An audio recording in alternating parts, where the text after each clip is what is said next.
right? Just the middle. It's like Paris, Paris, Texas. Like you gotta get a close up on the face or something. Yeah. But like you shake my nerves and you rattle my brain. This type of crowd drives a man insane. If I get paid, you'll hear me say, goodness gracious, great balls of fire. How are you guys doing? Make some noise in the Madrone Comedy Company. Are you ready for a comedy show? Well, my name's Derek, and I'm your host. And we'll be having a lot of acts up here today for you to enjoy. And we really appreciate you coming by. This is going to be a fun time. So believe it, and it'll happen. That's what they keep saying, right? These astrology people out there. Are we ready to manifest a good show? All right, cool. That was too many thoughts in a row. Derek, you're doing fine. You're doing fine. It's going good. Everybody feels good. They like you. They like you. Do they like you? Oh, you don't know if they like you. If they made some noise, then you would know that they like you. God damn it. Oh, thank you. Oh, hell yeah, everybody. Cool. We're going to have 4-minute sets. Might be closer to 5, but actually, let's see. No, we're doing 5-minute sets because some people haven't checked in, so we got extra time. So comedians, make some noise for that. Also, let's make some noise for our audience who showed up and showed out today. We got a big crowd here. Hell yeah. I'll start you off with some jokes, but first, just letting you comics know, since my hands are tied up and I can't give you the light, I'm just going to be keeping track on my phone. You guys sort of keep track. If you don't have a good internal clock, then no problem. I'll cut in like right around 5 minutes and say, hey, give it up for that guy. So don't give me any dirty looks if I do that, because you've been warned. Okay. Hell yeah. Okay, cool. Yep, that's me. That's Derek. Not that that's too important, but I'm going to grab my beer. So, it's Austin Marathon weekend once again. Anyone else have trouble crossing a street or something? No? Wow, this is unrelatable, but every year that I have been here, my path wherever I'm going on this particular Sunday has been held up in a really ridiculous way by the marathon. No one else still. Oh. So you guys are visiting. Thank you for visiting Austin. It's really a pleasure to have you guys here. These guys are from Canada. Look at that. They waved immediately, just like Canadians would.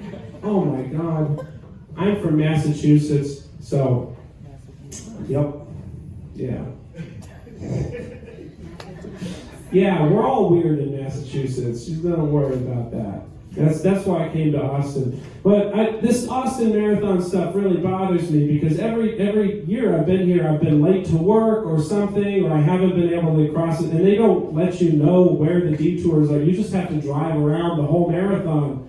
And the first year that I was here for it, I was a valet at a hotel downtown. And so all the people who were staying at the hotel were doing the marathon, and they were all sort of like fancy corporate types.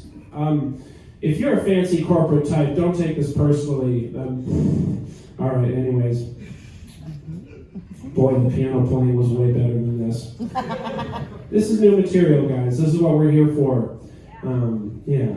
So they were all like, sort of, like, they were there recreationally. They were there to run 26.2 miles for no other goddamn reason than to put it on their LinkedIn or something. It was all for the gram, And I'm like, I got to work an hour late because of this. You could have run in your own town.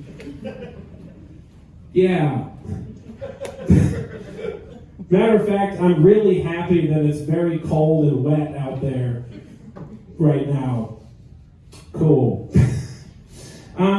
Now, speaking of cold and wet,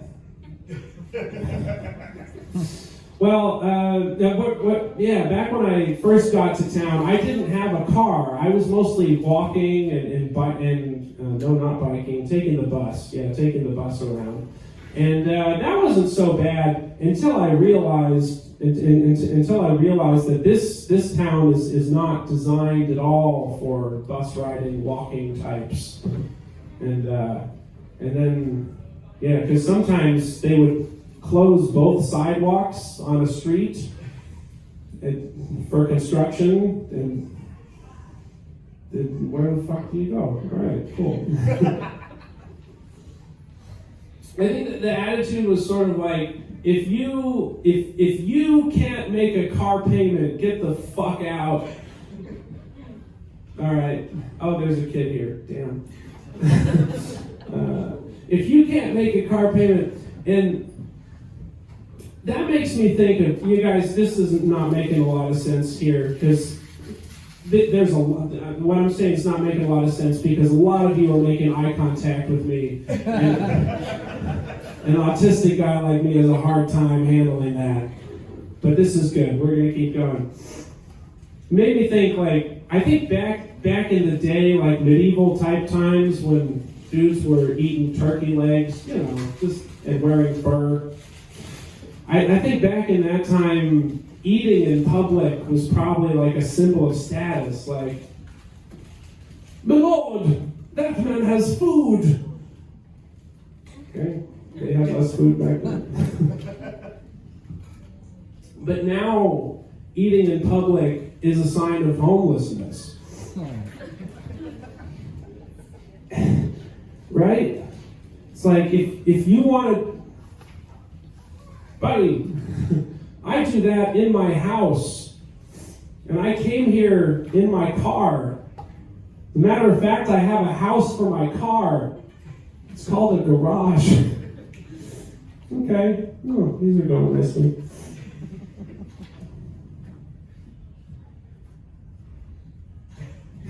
It's a pretty hot show, right? My classes are new. They're like my sisters, transitioning. Yeah. I have 2 trans sisters. Transistors. Wow. Made a radio out of them. Took them to the school science fair. I don't know if I mentioned I'm autistic earlier.